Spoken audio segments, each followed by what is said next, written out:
నమస్తే అండి. అందరూ ఎలా ఉన్నారు? బాగున్నారా? ఈరోజు గుత్తి వంకాయ ఫ్రై చేస్తున్నాను, చూసేయండి. ముందుగా కుక్కర్ పెట్టుకుని అందులో కొంచెం ధనియాలు, జీలకర్ర, అలాగే ఎండుమిర్చి, కొబ్బరి వేసుకుని ఫ్రై చేసుకోవాలండి. ఆయిల్ వేయకుండా డ్రై రోస్ట్ చేసుకోవాలండి. తర్వాత కొద్దిగా జీడిపప్పు కూడా వేసుకుని వేగిన తర్వాత ప్లేట్లోకి తీసుకుని చల్లారనివ్వాలండి. ఈలోపు మనం వంకాయలు కట్ చేసుకుందాం.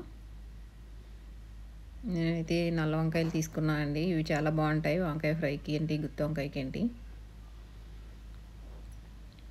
కట్ చేసుకుని నీళ్ళలో వేసుకుని ఇప్పుడు ఆయిల్ పెట్టుకుని అందులో ఫ్రై చేయాలండి వీటిని, వంకాయల్ని.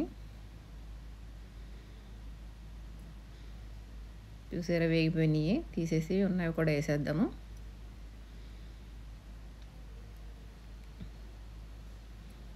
ఈలోపు ఇది మిక్సీ పట్టేసుకుందాము. ఇందులో కొంచెం కారం, ఉప్పు, అలాగే చికెన్ మసాలా పొడి, కొంచెం వెల్లుల్లిపాయి 4 వేసి మిక్సీ పట్టుకోవాలండి. తర్వాత కొద్దిగా కొత్తిమీర ఇందులో ఈ పౌడర్లో కలుపుకొని వంకాయల్లో స్టఫ్ చేసుకోవడమేనండి. చాలా బాగుంటుందండి. ఇప్పుడు కర్రీలా కాకుండా ఇలా ఫ్రైలా కూడా ట్రై చేయండి. టేస్ట్ అయితే చాలా బాగుంది.